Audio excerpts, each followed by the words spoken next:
Olá! Hoje vamos mergulhar de cabeça numa das questões mais antigas e, sem dúvida, mais profundas da humanidade. A ideia é explorar os argumentos filosóficos e científicos sobre a existência de Deus, tudo com base num texto que compila essas ideias.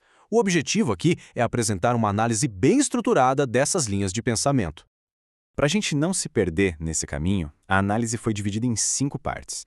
Vamos começar olhando um pouco para a história, depois a gente entra nos desafios da lógica, dá uma olhada nas evidências do universo, analisa o fator humano e, no final, fecha com uma reflexão sobre o poder da razão. Bom, vamos lá. O mais interessante aqui é que essa ideia de questionar a existência de deuses, nossa, não é nada nova. Pelo contrário, é uma tradição intelectual que existe há milênios, desde os filósofos lá da Grécia Antiga até os cientistas de hoje em dia. E aí a gente chega na pergunta de $1 milhão, né? Por que questionar isso afinal? As razões são muitas, sabe? Vão desde uma busca por coerência lógica até a necessidade de ter explicações baseadas em provas que a gente pode ver e medir. E é isso que vamos ver a seguir. Olha, antes de a gente seguir, um ponto super importante. O papo aqui é totalmente educativo. A ideia é só entender como esses argumentos são construídos, qual é a lógica por trás deles, sempre de forma respeitosa, sem tomar partido, é para incentivar um diálogo racional mesmo.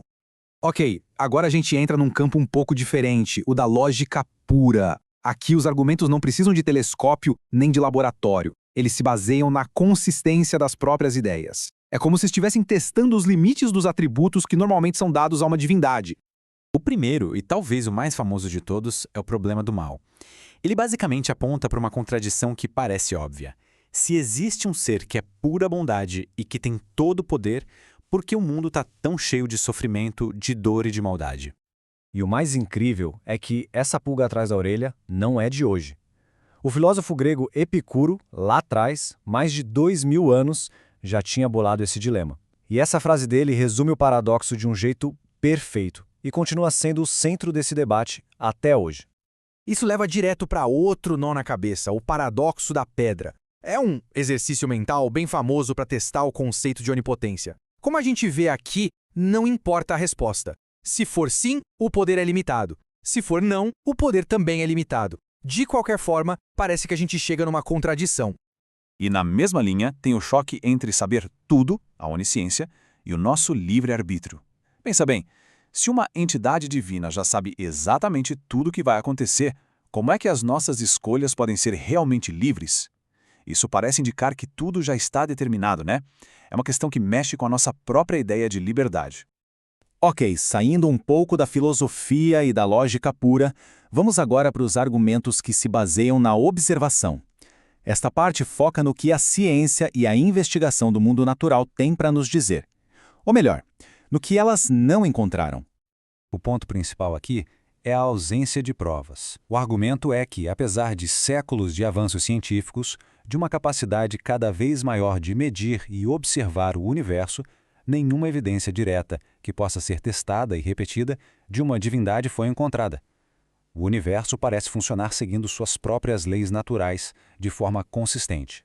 E se a gente olha para a história, dá para ver um padrão bem claro, né? Fenômenos que antes eram vistos como algo sobrenatural, como trovões, o movimento dos planetas ou de onde vieram os animais, foram sendo aos poucos explicados por processos naturais.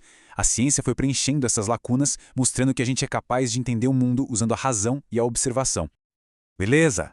Agora o foco muda do universo lá fora para nós mesmos, os seres humanos.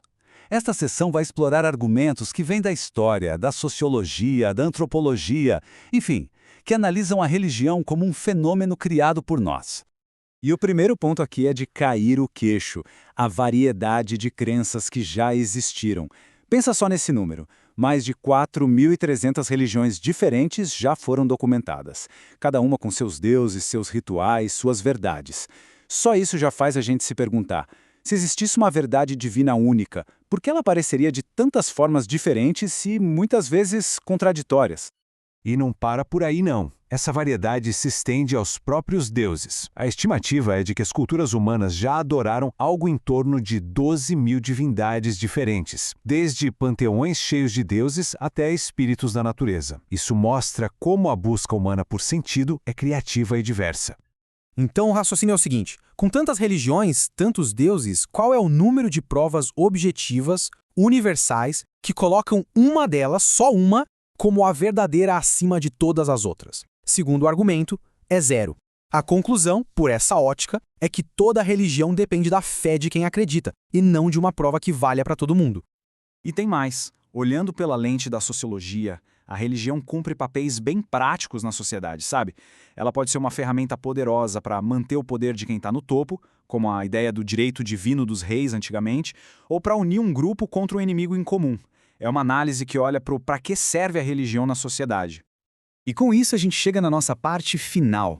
Depois de passar pela lógica, pela ciência e pela sociologia, a fonte nos convida a refletir um pouco sobre o que tudo isso quer dizer e como a gente deve pensar sobre essas coisas. Os pontos finais que o material traz são bem diretos. Primeiro, que pensar criticamente sobre o que se acredita é bom, é saudável. Segundo, a importância da humildade intelectual. Uma conclusão racional deve estar sempre aberta a novas evidências, não é uma verdade absoluta. E por último, que não é preciso buscar o sobrenatural para sentir admiração pelo mundo. O próprio universo já é maravilhoso o suficiente. E o texto encerra com uma frase bem forte, que amarra toda essa ideia. O conhecimento que liberta, a razão que ilumina e a coragem de questionar é o que nos torna, de fato, humanos. E para fechar, fica uma pergunta no ar. Uma pergunta para a gente levar e continuar pensando. No fim das contas, se olharmos para o universo só com as lentes da razão, o que isso revela sobre o nosso lugar nele? A pergunta continua aberta.